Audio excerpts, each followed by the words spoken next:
Hello, my friends. Namaste. I am Jill Loftus of Nuit Astrology. Let's take a look at the Isis Lotus Tarot spread for the week of September. Oh my goodness, it's September 1st, 2025, and our pretty pronounced shift into eclipse season, final eclipses of 2025. So, this is for the week, and this is for the collective, so we're looking for everyone. If you happen to be listening, this is for you. And this gives us two different ways to work with the energy of the week. And I did a Celtic cross on the eclipse itself, which looks pretty powerful. This is more about the week in general and how to work through it. The eclipse comes at the very end of the week. All right.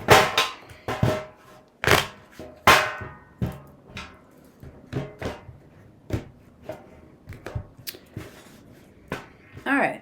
First card is where we're coming from, the past. And this is the King of Swords, which indicates we've made some kind of decision, had a conversation, a piece of knowledge or information came to us.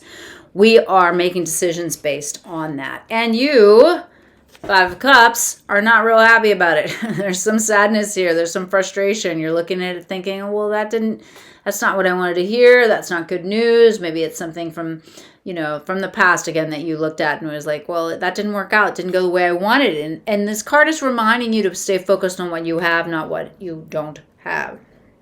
Now, the environment that we're in, Seven of Swords, we got to be careful. There's a risk of loss here. There could be a loss of hope, a loss of peace of mind, a loss of material wealth or goods. There's something here we have to be cautious about. This environment is a little tricky. And the culmination of these energies, Ten of Pentacles, indicates it is related to finances, wealth, money, or real estate. Now, the key card of the future is the Seven of Cups. We cannot get so diffuse. That was the word, diffuse and scattered together. Diffuse and scattered with our energies. Yes, there's many options. Yes, there's many ways to go, but this is just dissipating the energy here. We need to be careful. And the opposing forces in play, we've got the Strength card, which indicates patience and gentleness, dealing with the problem and with the attributes of the Divine Feminine. Or Six of Pentacles, putting it, like really focusing on one thing and pouring our energy into that. Now, the key card of the future is Judgment. There's a big decision that will need to be made this week. Now, the modifiers on the Strength side are Knight of Swords. Yeah, we'll have to make that decision, and then we have to have a series of conversations, take a series of actions, rational, logical actions to move forward. On the Six of Pentacles side, we've got the Tower. There's something dramatic here that happens with this decision. On the Strength side, with the Knight of Swords, we have the Seven of Pentacles, which indicates we've got to start thinking long-term here. And on the Six of Pentacles Tower side, we have the Devil. Well, that's pretty interesting. That gives us two very distinct ways to work with things that clearly have some repercussions. Now, our two possible solutions or progressions. On the Strength side, we have the Emperor. So either we work with or interact with a very strong masculine figure who has to make big decisions, or that's us. On the Six of Pentacles side, we have the Fool. So we need to remember that no matter what happens, that we are co-creators and manifestors of our life. And we need to be open to what happens after things fall apart. Over here on the Strength side, paired with the Emperor, we have the Four of Wands. The right situation, the right group of people, the right environment, whether it's your home, your community, your job, or your family. And over here on the Six of Pentacles side, we have the Wheel of Fortune. Wow, I'm not sure I ever remember all major arcana popping up like this on one side, but this indicates that things that happened were very karmic, and they're happening to you because they are karmic as well. So this is a very interesting spread. So we're going to start again here. Where we're coming from, King of Swords, we've made a decision.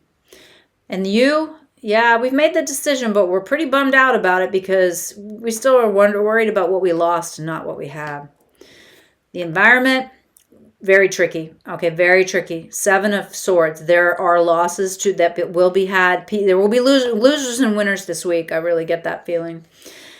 And the culmination has to do with wealth. It has to do with money and material resources, kind of making the right calls in order to stay on top of this. Now, the key card of the future is the 7 of Cups, indicating that we could get scattered. We need to, maybe do some research and eliminate some of these options so that we can narrow things down to what we really want. Now, on the clearly more easeful side of this, we've got the Strength card, the Patience card.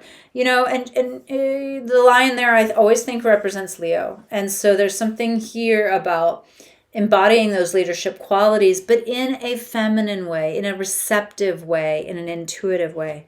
And then Judgment. Yeah, we've got to make this other big decision, all right?